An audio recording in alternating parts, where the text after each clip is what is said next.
Olá, seja bem-vindo a mais um vídeo aqui no canal. E agora, para este vídeo, a questão para a gente é a seguinte: quando nós realizamos treinos intensos com alta produção de lactato e que nós temos um aumento, portanto, da concentração desse lactato na corrente sanguínea, como o organismo faz para remover, quais mecanismos, quais estratégias o organismo tem para remover esse lactato da corrente sanguínea e qual a importância da aceleração dessa remoção do lactato sanguíneo durante e após treinos intensos.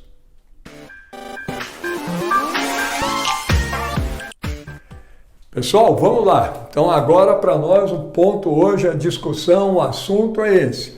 Como é que nós removemos o lactato sanguíneo? Estou lá hoje fazendo um treino mais intenso, em que tenho alta produção de lactato e a minha lactacidemia. O que é lactacidemia, Cássio? É a concentração de lactato na corrente sanguínea. E aí a minha lactacidemia vai para 8, 10, 11, 13, 15 milimol de lactato por litro de sangue. Então logo esse lactato está ali, então, como é que o organismo se livra dele? Como é que nós fazemos para remover o lactato sanguíneo? Vamos lá, vamos entender isso. Primeiro, então, eu vou mostrar para vocês como é quais são, né, os principais mecanismos que removem esse lactato do sangue. E aí, no final, a importância dessa remoção mais rápida. Vamos nessa. Quem é, para nós começarmos a entender isso, o ponto inicial é quem produz lactato? Quem é no nosso organismo o principal tecido produtor de lactato? Esse é o músculo esquelético, obviamente, e mais particularmente as fibras do tipo 2X ou 2B, as fibras de contração rápida. Faço ali um treino mais intenso. Quando eu aciono essas fibras, tenho o maior recrutamento delas. Elas são altas produtoras de lactato porque tem maior nível de aperfeiçoamento, né, do metabolismo anaeróbio lático. Aí essas fibras 2X ou 2B liberam o lactato para a corrente sanguínea. Então nós vamos entender aqui as fibras 2B ou 2X como os principais tecidos ou o principal tecido produtor de lactato. A partir daí, então, esse lactato é transportado para a corrente sanguínea, tem aula aí falando disso também. Quem transporta são proteínas denominadas de MCT, transportadores do monocarboxilato. Monocarboxilato transporters, a sigla aqui está em inglês. E aí lá na fibra 2B, quem faz isso é um subtipo da MCT, que é a MCT4, que tem alta expressão nessas fibras e tem, né, o trabalho delas é transportar o lactato do músculo para a corrente sanguínea.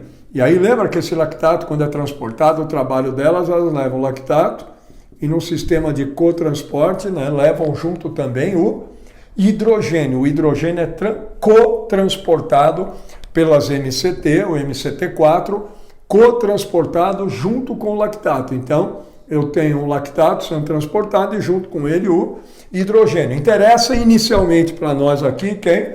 O lactato. Então, as fibras do tipo 2X ou 2B produzem, esse lactato é transportado pela MCT4 e agora está aqui na corrente sanguínea. Uma vez na corrente sanguínea, a remoção dele agora, ela é dependente da atividade, da ação, do que nós vamos aqui entender como tecidos consumidores do lactato.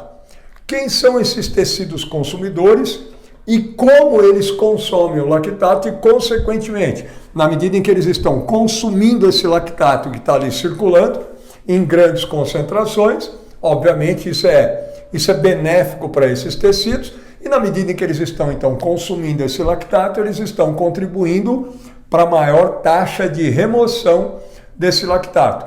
Um primeiro tecido consumidor é o fígado. O que o fígado faz com o lactato ali? O fígado é ávido por esse lactato. O que ele faz? O fígado pega esse lactato. Então, o fígado pega o lactato que está lá na corrente sanguínea, vamos representar assim, pega esse lactato, reconverte esse lactato em piruvato e daí a glicose. O nome disso que é a síntese de glicose, né, a partir de um composto que não seja carboidrato, estou usando o lactato.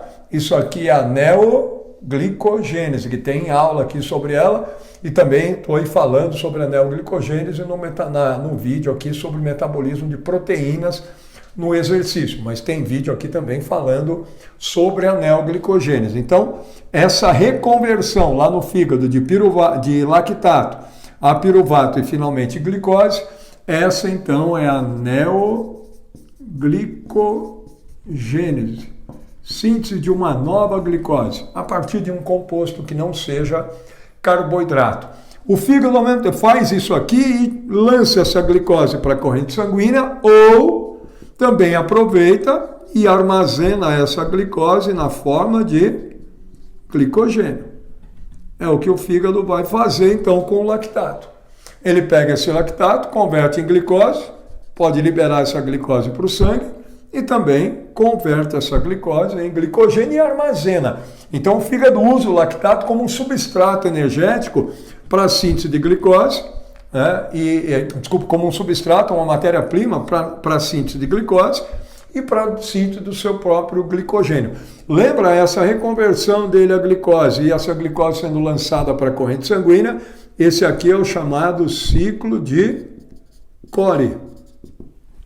O músculo produz lactato, o fígado pega, reconverte em glicose e essa glicose pode ser utilizada pelo músculo para continuar o seu trabalho, utilizar como substrato energético. Ciclo de Cori. Ao mesmo tempo, o fígado também pode usar o lactato, e isso é uma coisa muito pequena, mínima, mas ele também converte esse lactato em alguns aminoácidos para depois síntese de alguma proteína. Então, o fígado também pode fazer isso, usar o lactato como matéria-prima para a síntese de aminoácidos e proteínas. O principal caminho que o fígado utiliza, o principal mecanismo para remover é esse aqui, reconverte em glicose. Portanto, é a neoglicogênese do lactato. O rim também faz isso, também faz o trabalho de neoglicogênese, em menor escala em comparação ao fígado. O fígado é o principal tecido neoglicogênico. Só que isso aqui, essa neoglicogênese, a conversão em aminoácidos, isso aqui representa mais ou menos, e não mais do que, algo em torno de 20% da remoção toda do lactato sanguíneo. A principal agora remoção, né, e o principal esquema de remoção vai ser dado pelos próximos tecidos consumidores, principalmente o músculo esquelético. Quem mais pode usar esse lactato, Cássio? O coração e o sistema nervoso central, os neurônios, usam esse lactato como substrato energético na via aeróbia, no metabolismo aeróbio. Então, o coração, as fibras do miocárdio e o sistema nervoso central também auxiliam na remoção desse lactato sanguíneo. Utilizam o lactato como substrato energético lá no metabolismo na via aeróbia. O lactato é um excepcional substrato para o coração e também para o sistema nervoso central. Dá uma olhada na aula que nós temos aqui, falando mais, né, sobre o lactato e nos referindo a ele como lacto-hormônio, que é um excepcional substrato, principalmente aqui para o sistema nervoso central, mas também para o coração. Então, o coração é um ótimo consumidor de lactato lá no metabolismo aeróbio. Gera ATP para a contração do miocárdio a partir do lactato. Tudo bem? Então é ótimo para o coração quando tem mais lactato circulante, porque ele utiliza esse lactato para gerar energia, ATP, no metabolismo aeróbio.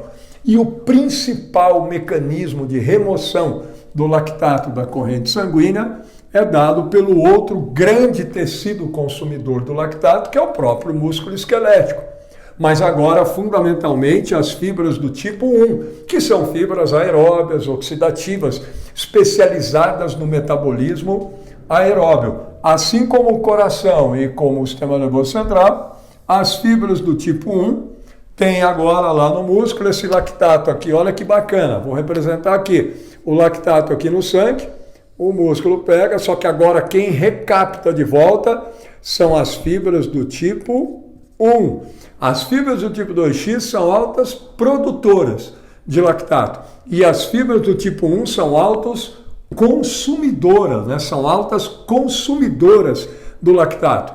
aí transporta esse lactato de volta aqui para dentro da fibra do tipo 1, tem aqui também a mesma proteína transportadora, só que aqui nas fibras do tipo 1 é a MCT1, é um outro subtipo dessa proteína transportadora. Transporta aqui para dentro da fibra do tipo 1 e vai usar o lactato como substrato energético também no metabolismo aeróbio.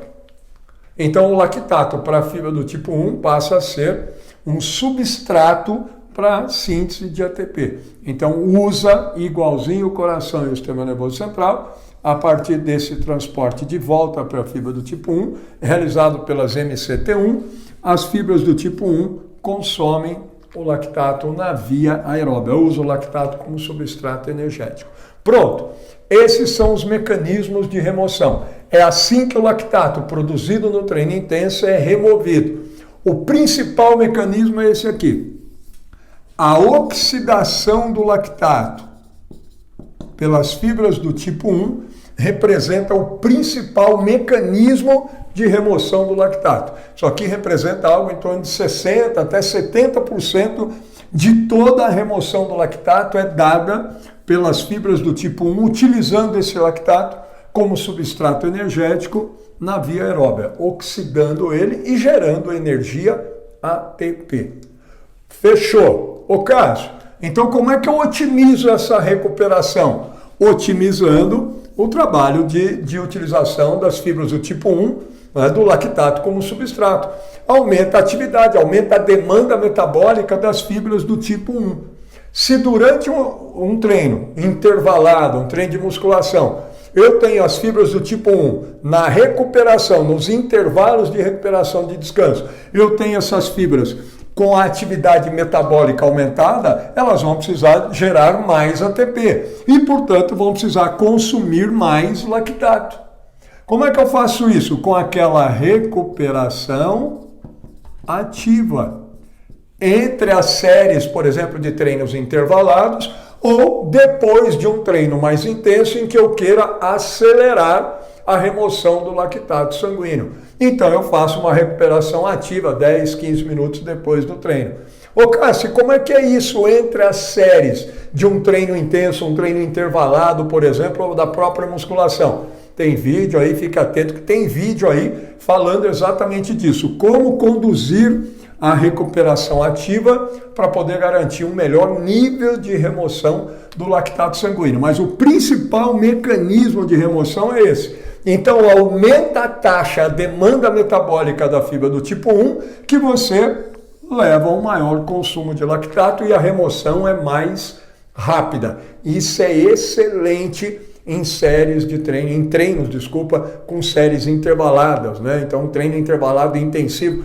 Tem inclusive vídeo aqui falando, né, do método intervalado extensivo e o método intervalado intensivo e o esquema de recuperação ativa entre as séries, inclusive na própria musculação. Tem vídeo aí também, dê uma olhada nisso, né, nesse vídeo falando da recuperação ativa e da passiva, comparando a remoção, inclusive na musculação. Nós temos trabalhos que nós comparamos a recuperação passiva e ativa entre séries de musculação e na recuperação ativa, os voluntários conseguiram fazer números totais de repetições, né? Na série de treino, na sessão, o número total de repetições maior. Por quê? Porque teve maior taxa de remoção do lactato sanguíneo. Para fechar o papo agora, Cássio, qual a importância disso? Entendi os mecanismos, mas qual a importância de remover mais rapidamente o lactato? A importância reside em alguns aspectos. Um primeiro deles, atenção, eu tenho aqui o lactato, lembra? E o hidrogênio sendo transportado juntamente com ele. Esse hidrogênio vai ser tamponado pelo sistema do bicarbonato. Tem vídeo aí falando disso, que é o nosso vídeo, né, do limiar de compensação respiratória, o RCT. E o lactato vai ser ali removido. Atenção, quanto mais rápido eu remover o lactato e também o próprio tamponamento do hidrogênio, atenção, o lactato para ser transportado, isso aqui é difusão facilitada. Se eu tenho uma concentração dele muito alta aqui na corrente sanguínea, esse transporte dele das fibras 2X para o sangue vai ser mais lento, vai demorar mais, porque eu tenho um gradiente de concentração aqui. Quanto mais rápido eu remover, eu gero um gradiente maior entre o músculo e o sangue, né? Eu tenho uma diferença de concentração maior e eu acelero o transporte do lactato do músculo para a corrente sanguínea, o que significa dizer que eu acelero a remoção de hidrogênio do músculo. E com isso, eu vou diminuir, vou conter aqui dentro do músculo o pH. Então, eu vou conter mais a acidose intramuscular e isso vai, obviamente, melhorar o meu esquema de desempenho, porque vai, de alguma forma, também retardar um pouco mais a própria fadiga. Então, remover rápido esse lactato e o próprio hidrogênio aqui com o tamponamento, mas remover rápido esse lactato significa acelerar a remoção dele do músculo e, portanto, tirar mais hidrogênio a cada segundo do músculo. Então, garante uma contenção maior do pH intramuscular. E agora o outro ponto, né? Na medida em que eu tenho isso aqui também acontecendo, vejam, a via aeróbia, na medida em que eu vou tirar, a via glicolítica, na medida em que eu removo mais rapidamente o lactato, as reações todas da via glicolítica, desde glicose até piruvato, e daí a lactato, também tudo isso acontece mais rapidamente. Na medida em que eu tenho a via acontecendo, se o lactato fica muito tempo lá dentro do músculo, ou se fica muito lactato, as reações todas da via glicolítica vão diminuindo. A velocidade delas vai diminuindo. E a partir daí eu vou tendo uma diminuição da ressíntese do ATP e vou comprometendo o meu desempenho. Então, remover rápido o lactato do músculo é fundamental também para garantir a maior velocidade da própria via glicolítica em si. Por quê? Porque eu aumento a taxa aí de conversão de piruvato para lactato. Então eu tenho que remover rápido esse lactato para garantir um bom andamento, né, da via glicolítica e da ressíntese de ATP no treino mais intenso. Para remover rápido aqui eu tenho que fazer a concentração no sangue também baixar mais rapidamente. Essa é a importância de nós termos uma aceleração na remoção do lactato sanguíneo. Principalmente isso, então, entre séries em dias de treinos mais intensos, anaeróbios láticos ou com alta contribuição da via anaeróbia lática, que vai levar aí concentrações de lactato desde 6, 7, 8 até 12, 13, 15 milimol ou mais de lactato por litro de sangue. Então a importância reside nisso. Acelera a remoção para acelerar a remoção do hidrogênio lá do músculo, do lactato e garantir, portanto, melhores condições de trabalho da via glicolítica e um pouco mais aí de contenção da fadiga induzida pela condição de acidose intramuscular.